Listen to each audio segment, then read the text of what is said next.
A few moments later. Hello everyone, this is Niranjan Kumar. इस video में हम लोग पढ़ने वाले हैं क्लास 10th का फिजिक्स का चैप्टर फर्स्ट, जिसका नाम है लाइट रिफ्लेक्शन एंड रिफ्रैक्शन।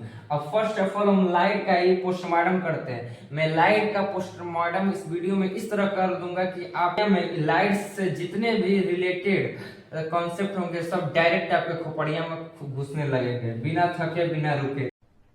अरे कहना क्या चाहते हो? तो लाइट क्या होता है? Light is a form of energy that produce the sensation of the site. Light energy का एक फॉर्म होता है जो कि हमारे आसपास जितने भी वस्तुएं दिखते हैं, यदि आप सोए हैं तो आप अपने आंखें को खोलिए और देखिए कि आपके आसपास क्या क्या दिख रहा है। लोहा, लकड़ी, काजू कतली, बकरी चकरी, जितने भी सब दिख रहे हैं सब यानी सबस्टेंस, उसी को देखने में मदद करता है क्या? लाइट। लाइट का ही देन है कि हमारे आसपास के जितने भी वस्तुएं हैं सब इजीली तरीके से हम लोग देख सकते हैं। इसके स्पीड का बात किया जाए तो 3 × 10⁻⁸ मीटर पर सेकंड इन वैक्यूम।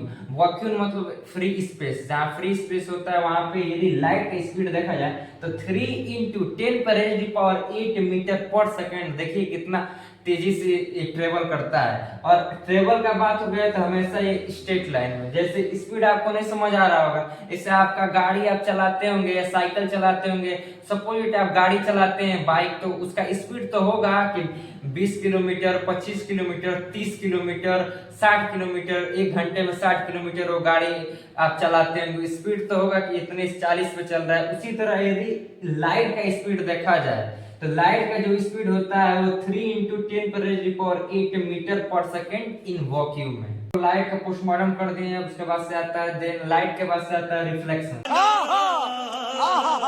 तो रिफ्लेक्शन क्या होता है? A polish surface such as mirror reflected most of the light falling on it. यानी कि एक प्रकार का क्या होता है, ओपिक मिरर होता है, जिसपे क्या होता है कि कोई भी इंसिडेंट गिरता है, देन उसके बाद से उस ओपिक मिरर से टकरा के फिर रिफ्लेक्ट हो जाता है। इसी पूरे प्रोसेस को कहते हैं रिफ्लेक्शन ऑफ लाइट, यानी कि लाइट का रिफ्लेक्शन होना। या ऐसे समझिए बाउंसिंग बैक ऑफ लाइट। जैसे मान लीजिए सपोज दैट कोई मिरर है, ये मिरर है, सपोज ये मिरर है और इस पे मैंने लाइट को गिराया, गया यहाँ से फिर यहाँ रिटर्न आ गया, यानी कि इंसिडेंट होके गया फिर देन उसके बाद से रिफ्लेक्ट होके आ गया।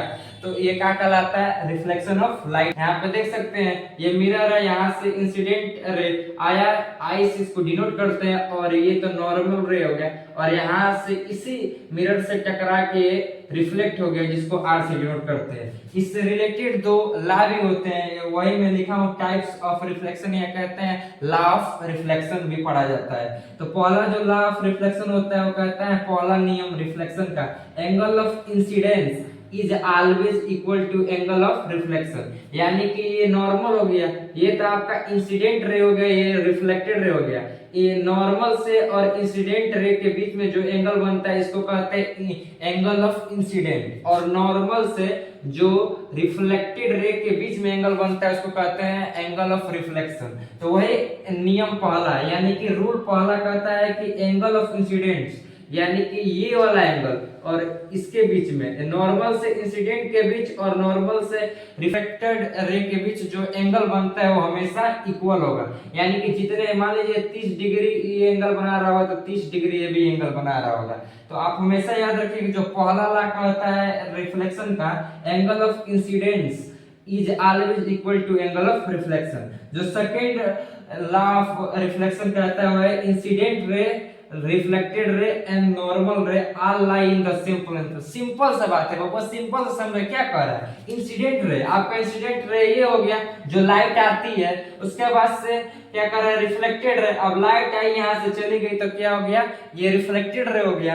एंड क्या कर रहा है, नॉर्मल रे, आइए नॉर्मल अपने पास से ड्रा करते हैं तो ये नॉर्मल हो गया, all lie in the same plane. यानी कि ये मिरर है, ये मिरर पे ही तो तीनों रे गिर रही हैं, सब तीनों इंसिडेंट रे, ये नॉर्मल और ये रिफ्लेक्टेड, ये तीनों रे इसी प्लेन मिरर पे लाई कर रही हैं सब। दूसरा लॉ क्या है कि incident ray, normal ray and reflected ray all lie in the same plane पे। पहला लॉ क्या कहता है, angle of incidence always equal to angle of reflection. Next देख लेते हैं इमेज। इमेज क्या होता है, when at least two reflected ray appear to meet और एक्चुअली मीट। नहीं समझ आया, अपने घर जाओ और घर में देखो कहीं ना कहीं मिरर रखा है, मिरर रखा है तो उसको आप लीजिए और क्या करिए 1 मिनट तक ले अपना चेहरा उसमें देखिए, खुद ब खुद समझ आ जाएगा कि इमेज क्या होता है। इमेज नहीं समझ आता है, फोटो दिन भर खींचता रहता है।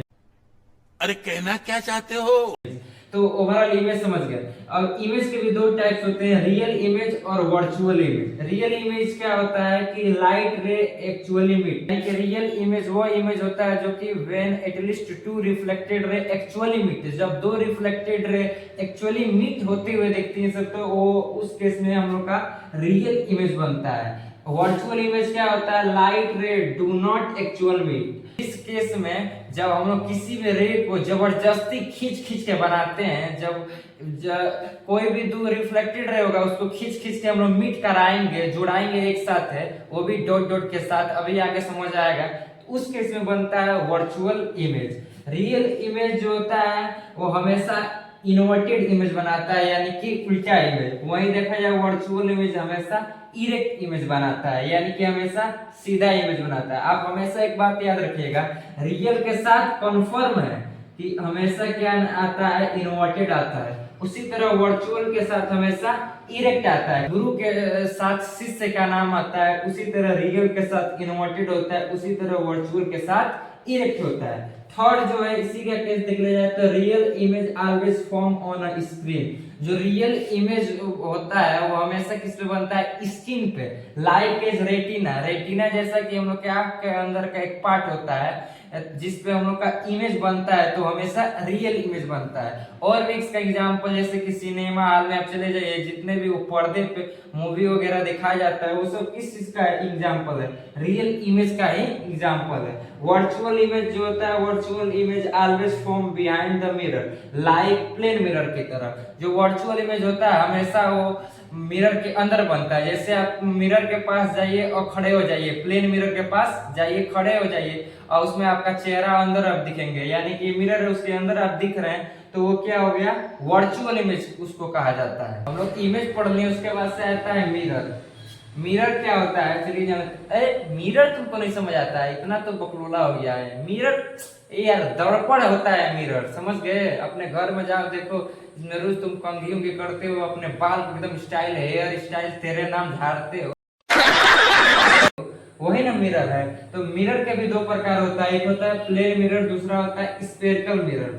प्लेन स्फेरिकल मिरर के भी अगेन दो टाइप्स में डिवाइड हुआ है, कॉनकेव और कन्वेक्स। अब इन सबको आगे नेक्स्ट स्लाइड पर पढ़ते हैं कि प्लेन मिरर किस तरह का इमेज बनाता है। अब हम लोग नेक्स्ट पढ़ लेते हैं कि image formation by a plane mirror, यानी कि किस प्रकार का प्लेन मिरर इमेज बनाता है। तो वर्चुअल एंड इरेक्ट इमेज बनाता है। हमेशा प्लेन मिरर आप देखेंगे इमेज मिरर के अंदर बनाता है, न कि मिरर के ऊपर। इरेक्ट इमेज मतलब जिस तरह का ऑब्जेक्ट रहता है उसी तरह का इमेज बनता है। जैसे कि मोटा है तो मोटा इमेज बनेगा, पतला है तो पतला बनेगा, छोटा है लोटा है, खोटा है बड़ा है, छोटा है, जिस तरह का ऑब्जेक्ट है उसी तरह का प्लेन मिरर में इमेज बनता है, यानी कि इरेक्ट इमेज बनता है। Same size image as object is formed, यानी कि जितने साइज का, अब साइज का बात किया जाए तो प्लेन मिरर में जितने साइज का ऑब्जेक्ट रहता है उतना ही साइज का इमेज बनता है इन प्लेन मिरर में। Literally inverted image is formed. Literally inverted कहने का मतलब ये है कि आप कभी भी ऑब्जेक्ट को मिरर के सामने खड़ा करके, ये ऑब्जेक्ट हो गया, ये मिरर है, तो इस मान लीजिए कोई पर्सन है, इस पर्सन को मिरर के सामने खड़ा किए हैं, यदि ये अपना लेफ्ट हैंड खड़ा कर रहा है तो मिरर में उसका राइट हैंड दिखेगा, यदि वो राइट हैंड खड़ा कर रहा है तो उसको लेफ्ट हैंड दिखेगा। उसी कहते हैं literally inverted images formed in plane mirror में। Image is at equal distance inside the mirror, यानी कि जितने डिस्टेंस पर मिरर से, प्लेन मिरर से कोई ऑब्जेक्ट रहेगा उतना ही डिस्टेंस पे उस ऑब्जेक्ट का प्लेन मिरर में इमेज बनेगा। अब हम लोग नेक्स्ट पढ़ेंगे कॉन्केव मिरर के बारे में और कन्वेक्स मिरर के बारे में, जो कि स्फेरिकल मिरर का ही पार्ट था।